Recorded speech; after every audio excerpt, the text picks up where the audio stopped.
Kazakh authorities have announced that an Embraer passenger plane flying from Azerbaijan to Russia has crashed near the city of Aktau in Kazakhstan just a short while ago. 67 passengers and 5 crew were on board. Initial reports suggest that 12 people have survived, while Kazakhstan's emergency ministry says 42 people have likely died in the crash. Unverified video of the crash showed the plane, which was operated by Azerbaijan Airlines, bursting into flames as it hit the ground and thick black smoke then rising. Meanwhile, the Central Asian country's emergencies ministry has said in a statement that fire services have put out the blaze and that survivors are being treated at a nearby hospital. In rare airstrikes on Tuesday, Pakistan targeted multiple suspected hideouts of Pakistani Taliban inside neighbouring Afghanistan.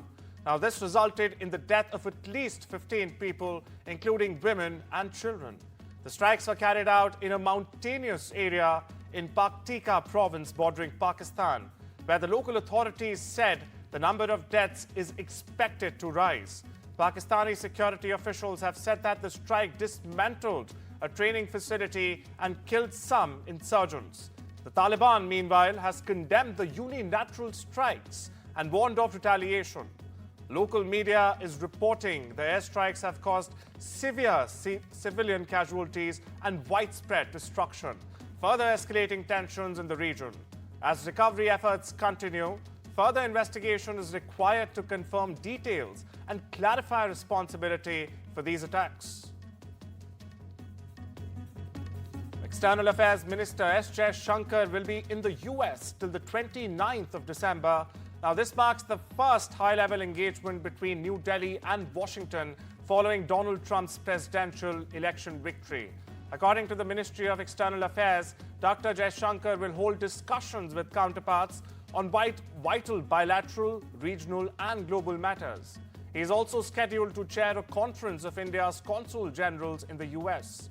According to reports, he is expected to hold meetings with both Trump and Biden administration officials.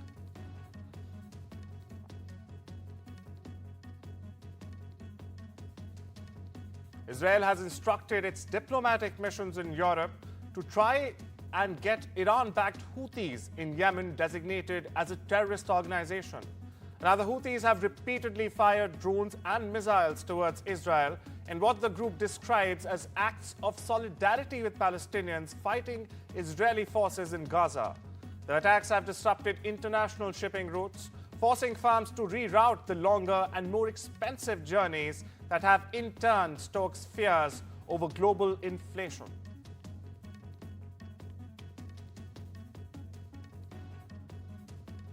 מדינת ישראל, אני הזהרתי ואמרתי שכמו שטיפלנו בסינואר בעזה, בהנייה בטהרן ובנסראללה בביירות, אנחנו נטפל גם בראשי החות'ים בצנעא ובכל מקום בתימן. אנחנו נפעל גם נגד התשתיות שלהם וגם נגדם כדי להסיר את האיום. Russia has claimed that its forces have struck multiple Ukrainian targets on Tuesday. On the other hand, Ukraine has reported repelling multiple Russian attacks on the same day.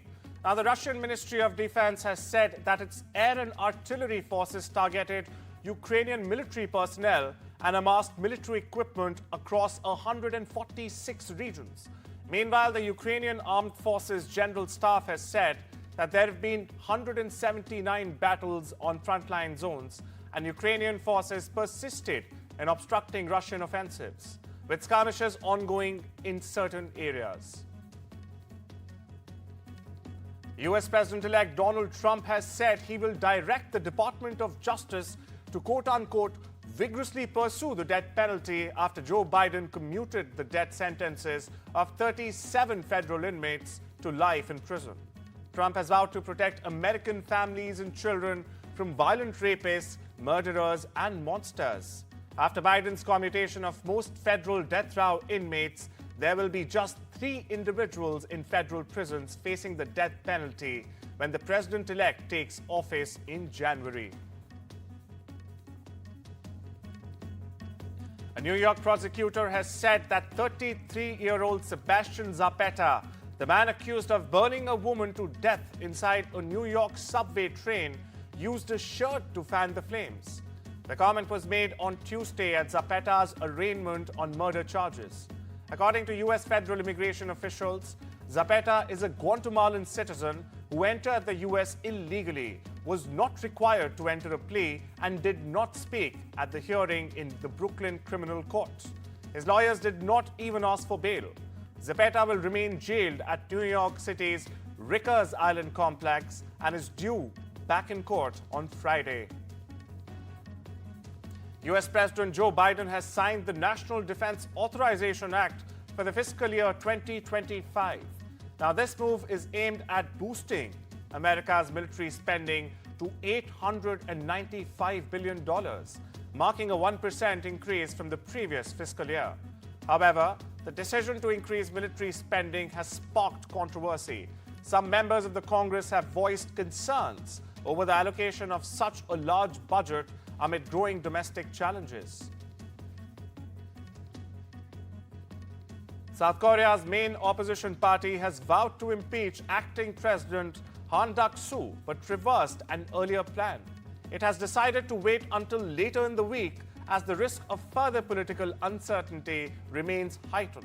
Now, the move comes as the country is reeling from impeached President Yoon Suk-yeol's short-lived bid to impose martial law on the 3rd of December, that he partly blamed on the opposition's propensity to impeach government officials.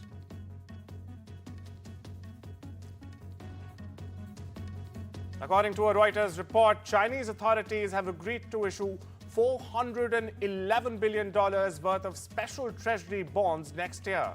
Now, these would be the highest on record as Beijing ramps up fiscal stimulus to revive a faltering economy. Now, the plan for 2025 sovereign debt issuance would be a sharp increase from this year's 1 trillion yuan. The move comes as Beijing moves to soften the blow from an expected increase in U.S. tariffs on Chinese imports when President Donald Trump takes office in January. An explosion at an armament factory in northwest Turkey has left at least 12 dead and 4 injured Tuesday morning. The blast occurred in the capsule production facility of the factory located in the province of Balıkesir, according to the state-run media agency. Now, Balıkesir Governor Ismail Ustangu has said the explosion collapsed the building and that surrounding buildings sustained minor damage. Justice Minister wrote on social media platform X that 4 public prosecutors have been assigned to investigate the cause of explosion.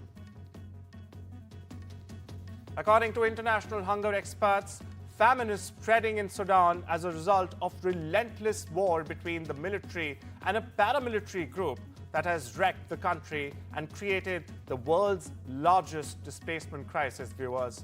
Experts detected famine in 5 areas in the northeastern African country, including Sudan's largest displacement camp, Zamzam, in North Darfur province, where the famine was announced for the first time in August this year. Now, Sudan has been roiled by a 20-month war that has killed more than 24,000 people and driven over 14 million people out. That's about 30% of the population, for perspective, from their homes. According to Haiti's online media association, 2 reporters have been killed and several others injured in a gang attack on the reopening of Port-au-Prince's biggest public hospital. Street gangs have taken over an estimated 85% of Haiti's capital, Port-au-Prince, as they forced the closure of the general hospital early this year. Authorities have pledged to reopen the facility, but as journalists gathered to cover this event, suspected gang members opened fire in a vicious Christmas Eve attack.